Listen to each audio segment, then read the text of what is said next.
Filmischen heisst der vierfach Oscar-gekrönte Science-Fiction von Christopher Nolan mit dem Leonardo DiCaprio und dem Marion Cotillard. Der Cop kann geheime Informationen aus dem Unterbewusstsein von Schlafenden extrahieren. Doch plötzlich bekommt er von einem Kunden den Auftrag, das Unterbewusstsein von einem Konkurrent zu manipulieren. Wir gehen ans Filmset und zeigen Ihnen, wie die Special-Effekt-Tricks entstanden sind.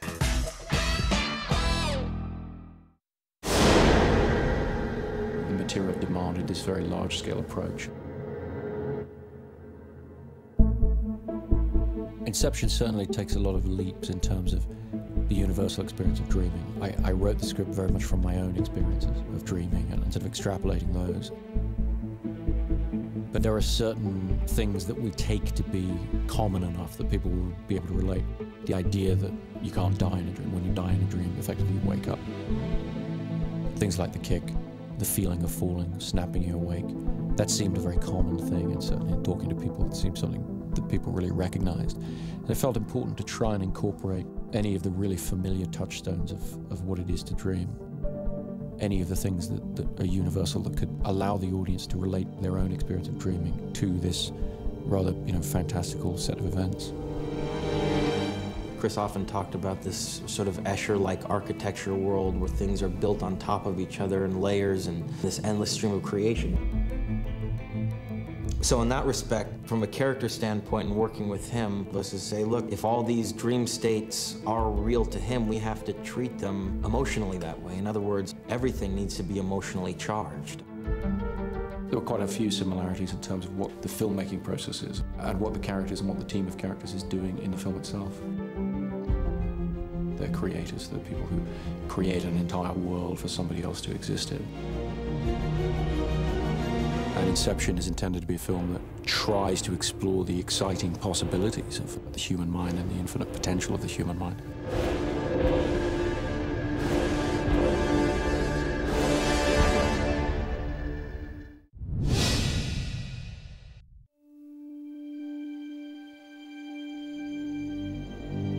Japanese architecture has such a unique look to it and such a wonderful use of colour.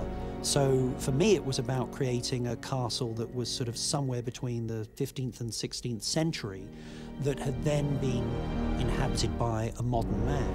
And I had found some examples in Japan of traditional Japanese architecture that had been recreated as brand new, with all the varnish in place and with modern lighting. Chris saw that and thought, oh, this is just weird, it's strange, I really like it. And that's where we started. The castle set was interesting because part of the dream becomes this earthquake. So, normally if you were doing an earthquake set, you'd build it onto some sort of rig that would shake it, so you would get all those movements. Because of the size of this set, it wasn't feasible to do that. Wally Pfister, my director of photography, is a tremendous creative ally in terms of how the story is going to unfold visually. We looked at a lot of different earthquake devices, camera devices for shaking the camera, but really when you would test them, they all looked a little mechanical, and so all of the shaking and shuddering effects for the earthquake are actually done in the old-fashioned way, just by shaking the camera. We combined that with a lot of Chris Corbold, our special effects supervisor, his expertise in destruction. We always had to keep in the back of our minds that there was an earthquake going on, so all the way throughout we were pulling over statues, pulling over vases, bits of dressing. We were able to get up above and put big drop boxes, which when we pressed the button it would open up some trapdoors and out lots of lightweight debris. We pre-tested everything, so we knew it was safe to put Leo in there. We had him running through soft debris, dropping on him, and beams were dropping beside him, and glass blowing behind him. And because Leo is very focused, you know that when you said you need to be here, he is there in that position. From A to B, he does exactly what you choreograph, which makes it very easy to put the effects around him. The flood in the Japanese castle really challenged Chris Corbold to put this on film for real in a massive way so that we could really put the performers in the middle of an extremely powerful event. Chris had a plan to have these big metal shipping containers full of water, which is the traditional dump tank method of doing this kind of scene. But it became immediately apparent as we looked at the way the stunt would work that we wouldn't be able to have, certainly wouldn't be able to the actors anywhere near it, let alone really even a stunt performer. What Chris and his guys came up with for this film was this extremely clever method of using air cannons Flooding was achieved by a series of 200-gallon pressurised containers, which we hit sequentially. And because they were coming from about 20 foot up high through windows, it sort of created like this big wave coming towards camera. You started dealing with, 200 gallons of water is a lot of weight. So we were pressurising it to 150 pounds per square inch, more high pressure water coming into the room. We wanted more of an atomised look rather than the traditional big dump of water, as it were. It's those shots you have to get right first time. It's a lot of setup. If you don't get it right first time, then you're into a big redress, because you've got 3,000–4,000 gallons of water now on the set.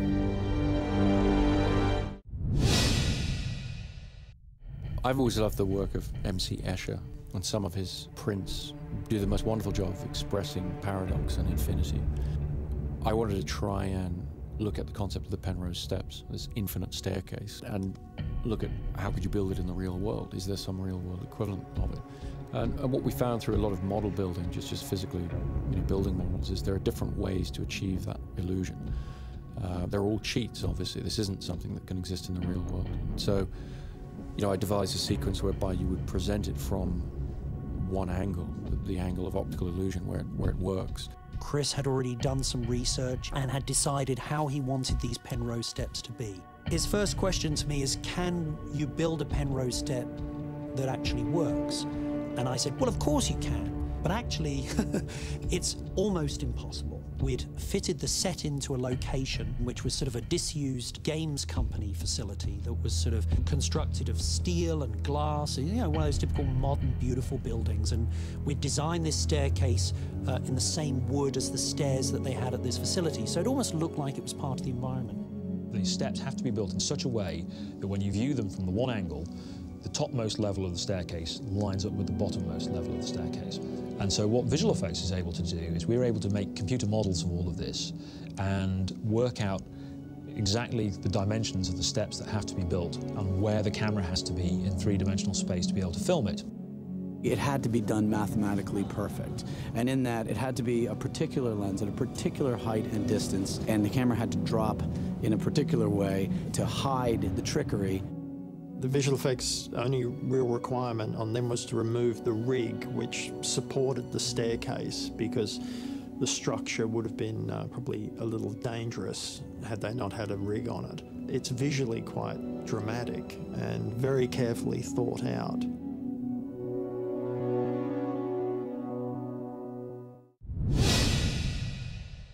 It was very much the sort of grand scale physical effect that I think can make an action film go to that next level. When I first saw in the script that there's a train driving through a downtown street, I thought this is going to be phenomenal, and I knew right away that it was going to be 90 or 100% in camera. I was thinking it's going to be a little tough downtown LA to find a train track. So I just said to myself, what would I do to get the sequence as a physical mechanical sequence? And the answer is literally prefab a train on the outside of a huge semi and drive it down the street. We originally were going to look at a bus, but unfortunately there's no place to weld to a bus, and we needed a bigger carriage. So I started doing some investigation on semi-tractors, and that's what we ended up using. We bought a Stirling tractor, and then we stretched the frame and all the drivetrain to 36 feet from the front axle to the back axle. The sides of the truck are actually made of plywood, very simple, light material. The lower part of this train was all manufactured from fiberglass, molds taken from real train wheels and real train parts, so that everything had the correct texture and look to it. The front half of this structure was built in sort of a mild steel. I think we had about 1.5 tons of steel actually in front of the truck's cab, in order to make sure that when this train impacted certain things in the film, it hits a number of cars, it didn't just shatter. It pushed the cars, smashed them up, did what it needed to do, and is very nightmarish.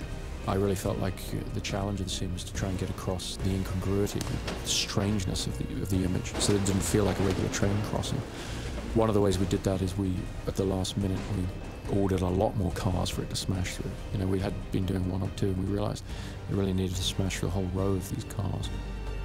And we realized that if we could chew the pavement up with the wheels, you would notice not only are there no rails, but that actually these wheels shouldn't be running down this asphalt. So we put it to Paul and the Dino guys at the last minute, and you add in these sort of cracks in the pavement, this kind of asphalt being churned up by by the wheels. It was a last-minute addition, but they did an incredible job just putting this little bit of damage. It's a subtle thing, but it really helps you realize that the train should not be there.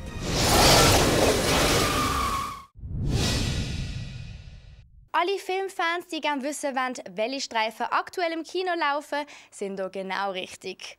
Welche Highlights es nächsten Mittwoch in der Kinosendung gibt, das erfahren Sie jetzt. Der Rowan Atkinson ist zurück und das mal nicht als Mr. Bean, sondern als furchtloser Agent Johnny English, der wieder mal die Welt retten muss. Wie dass er das anstellt, das sehen wir nächste Woche bei uns im Kinomagazin am 7. da auf Star TV. So, damit wären wir leider schon am Schluss von Home Cinema angelangt. Wer unsere Berichte über Marion Cotillard verpasst hat, kein Problem. Im Internet können Sie sich nämlich die ganze Sendung auch als Videostream anschauen. Klicken Sie dafür einfach bei startv.ch auf Sendungen.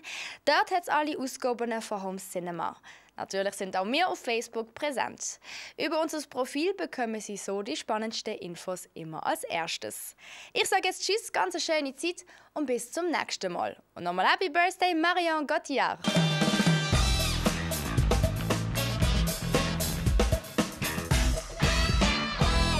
Die Superphysiker Sheldon und Leonard sind zurück. In welche Fettnäpfchen sie in der 3. Staffel von der Big Bang Theory treten, das erfahren Sie in der nächsten Home Cinema Sendung, wie immer am Freitag am 7. hier auf Star TV.